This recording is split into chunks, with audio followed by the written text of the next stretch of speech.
we just want to sound a warning to my colleagues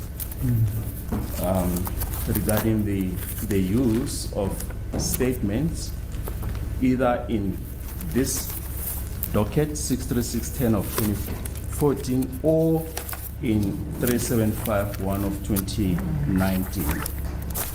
You cannot use inadmissible evidence in cross-examination. The only way, my lord, to use such statements is if the defense signal their intention to call those witnesses. But unless they do that, my lord, that remains hearsay evidence.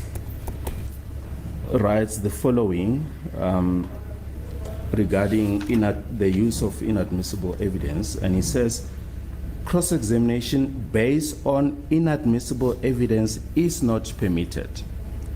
Amongst those categories, he refers to an unproven document which the witness also cannot prove. So that is the objection that has been raised by Advocate Baloyi, as he sent a warning to the defense team to say that you cannot use this evidence because it is inadmissible in court. Essentially, Advocate Ramsipili wanted to use the pictures of the park as evidence in court. But the objection that came from Advocate Baloyi was that this evidence that you're trying to use, these pictures of the park, this is inadmissible evidence. It's more like hearsay evidence. So according to the law, for that evidence to be used in court, the witness who witnessed that evidence is to come to court and testify themselves. As for example, the pictures that Advocate Ramsipili wanted to use, for that evidence to be admissible in court, Advocate Ramsipili will have to call the photographer who took those pictures to come and testify and say, yes, it is me who took pictures of this park. So that is how evidence works in court. You cannot just come in and just present evidence without us knowing where this evidence is coming from. A witness will have to come in and testify and saying, I'm the one who presented this evidence. After that, then the evidence will be inadmissible and will be admissible. Now, Bongani Ntanzi is a very good listener, and he was listening very, very carefully as Advocate Baloyi was objecting to the defense request to use that evidence. And he quickly came to this realization. I was called by my client to indicate that, my lord, the application or submissions by my learned colleague, my lord, are one-sided. What? Are one-sided because, my lord, he tells me that Brigadier Gininda has referred to the statement of Absalom Zungu, which he says links accused number 1 and 2. Yet that Absalom Zungu, the state did not call, and they led evidence to that effect. The evidence of Magaleni, who's the deceased, who describes suspect B, which the state alleges is accused number 2.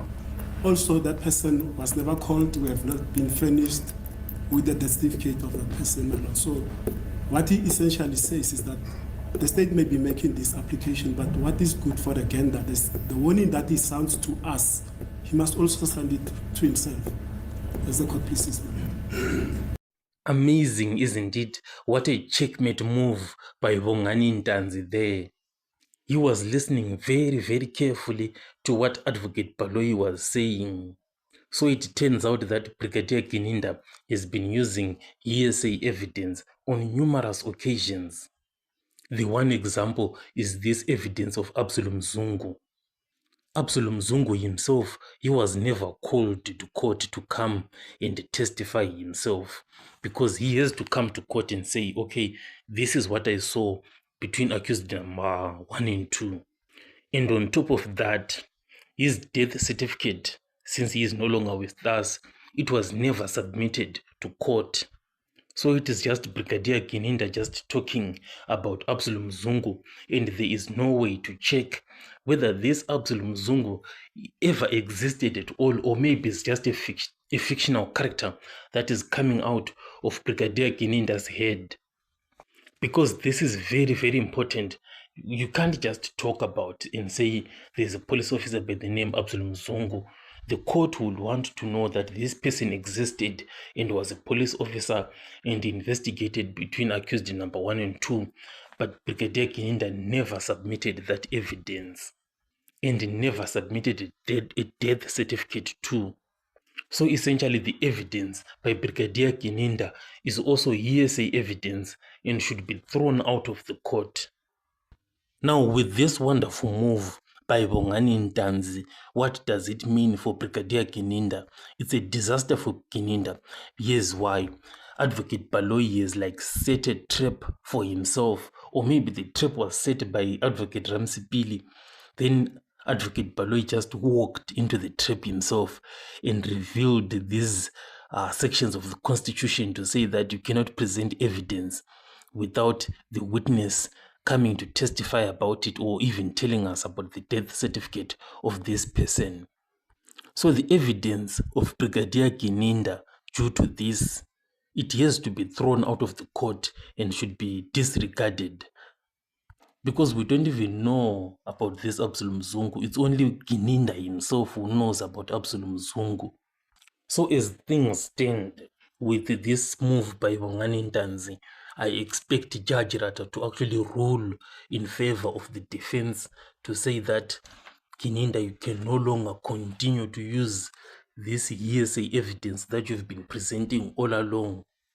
Because if you look closely, you will see that most of Brigadier Kininda's evidence, it comes from people that are no longer with us.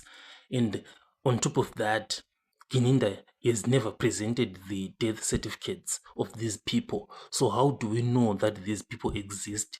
Because they are only existing in Brigadier Kininda's mind, and we just have to take his word for it. And it makes it very, very difficult to cross-examine Brigadier Kininda, because you'll be just defending himself. You're just hearing what this person is saying, and you have no way to challenge him, because these people are not there at all. So the defense should definitely win this aspect. So tell me what you think in the comment section, and I'll catch you guys on the next one.